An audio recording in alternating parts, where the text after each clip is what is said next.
चलो बच्चा एक और नया सम। ये सम में क्या इंफॉर्मेशन है?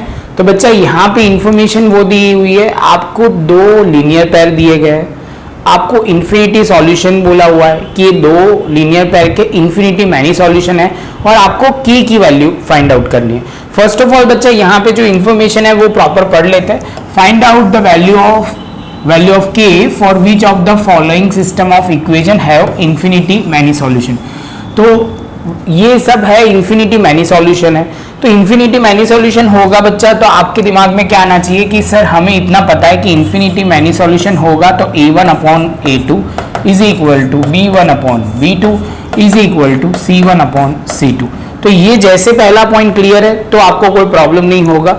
दूसरा पॉइंट बच्चा यहाँ पे आपको ध्यान क्या रखना पड़ेगा, स्टैंडर्ड फॉर्म क्लियर होना चाहिए। तो यहाँ पे आप बोलोगे a1x into b1y is equal to c1। Same way a2x b2y is equal to c2। आप बोलोगे सर ये तो पॉइंट क्लियर है, यहाँ पे ध्यान में क्या रखना है, ये c1 एंड c2 जो है बच्चा वो क्या है, कांस्टेंट टर्म है। कांस्टेंट टर्म होगा तो दोनों आप राइट हैंड साइड रखो या दोनों लेफ्ट हैंड साइड। यहां तक क्लियर? तो मतलब ये पॉइंट क्लियर। अब आती है वैल्यू पुट करने की बारी।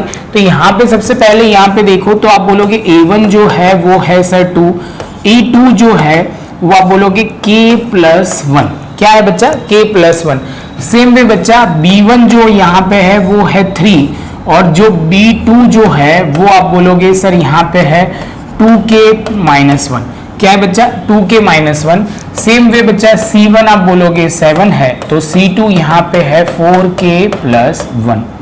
अब बच्चा पहले हम क्या करेंगे, तो यहाँ पे वो ध्यान में रखना है, यहाँ हम वैल्यू पुट करेंगे। जैसे यहाँ a1 है तो उसकी जगह आप बोलोगे सर 2 लिख दिया, a2 की जगह k प्लस 1 लिख दिया। बाद में आप बोलोगे b1 की जगह आप बोलोगे सर यहाँ इज इक्वल टू है तो यहाँ पे पहले इज इक्वल टू, b1 की जगह 3, b2 की जगह 2k minus 1 is equal to c1 की जगह 7, ये 4k प्लस 1। अब बच्चा बात आती है यहाँ कंपैरिजन की। तो आप ये दोनों कंपेयर कर सकते हो, ये आप बोलोगे सर यहाँ पे हम कंपेयर ये दोनों भी कर सकते हैं। समझ में आ रहा है? तो ये दोनों कर सकते हैं, लेकिन हम पहले क्या करेंगे, पहले ये दोनों कंपेयर करके k की वैल्यू फाइंड आउट करेंगे। k की वैल्यू फाइंड आउट करके हम चेक करेंगे। चलो तो वो दोनों तरीके से हम कर लेंगे। तो सबसे पहले बच्चा हमने लिखा क्या, तो यहाँ पे हमने लिखना स्टार्ट किया 2 upon k plus 1 is equal to 2k minus 1। यहाँ तक जो था ये दोनों पॉइंट हमने लिख दिए। अब क्रॉस मल्टीप्लीकेशन, तो यहाँ से यूं बात कर रहे हैं और यहाँ से इस तरफ साइड। तो आप बोलोगे sir 2k minus 1 is equal to 3 into k plus 1। जैसे ये पॉइंट कंप्लीट होता है बच्चा तो यहाँ पे मल्टीप्लीकेशन की साइन तो 4k और यहाँ पे आप बोलोगे सर 2 इंटू 2 4 और k का k as it is. Same way 2 into minus 1 हो जाएगा माइनस 2। आगे चलते बच्चा तो यहाँ पे है 3k प्लस, आप बोलोगे सर यहाँ पे प्लस करके यहाँ पे होगा 3, तो 4k माइनस 3 के दूसरी साइड जाएगा तो यहाँ हो जाएगा वो k और यहाँ पे आप बोलोगे 2 प्लस 3 तो यहाँ पे k की वैल्यू आ जाएगी क्या, 5 हमारी वैल्यू आ जाएगी। बच्चा बोलेगा सर ये तो क्लियर हो गया। अब जो है बच्चा हम चेक करने के लिए अब दूसरा कंपेयर कर रहे हैं। यहाँ पे हम कंपेयर क्या कर रहे हैं, तो यहाँ पे आप बोलोगे sir 2 upon k plus 1 is equal to ये वाला पोर्शन ले रहे हैं तो 7 अपॉन में 4k प्लस 1।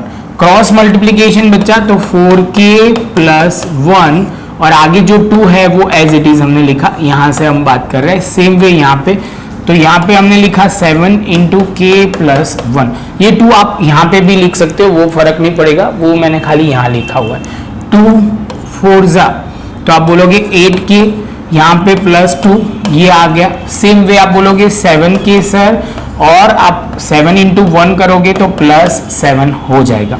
तो यहाँ पे आगे चलते 8k minus 7k is equal to 7 और ये 2 दूसरी साइड जाएगा तो माइनस हो जाएगा। तो यहाँ पे आप बोलोगे सर बचेगा क्या, तो k इज इक्वल टू 5 और दोनों तरीके से बच्चा हमारा आंसर क्या आ गया, ये टैली हो जाएगा, 5 आ जाएगा। लॉजिक के साथ समझो तो कोई प्रॉब्लम नहीं होगा, क्योंकि इन्फिनिटी मैनी सॉल्यूशन है तो ये लॉजिक क्लियर होना चाहिए। दूसरा आपको स्टैंडर्ड फॉर्म क्लियर होना चाहिए और बाद में तो छोटा सा कैलकुलेशन है। तो इसके साथ बच्चा ये पॉइंट खत्म, प्रॉपर नोटबुक में लिख लो। मिलते हैं नेक्स्ट लेक्चर में नए सम के साथ।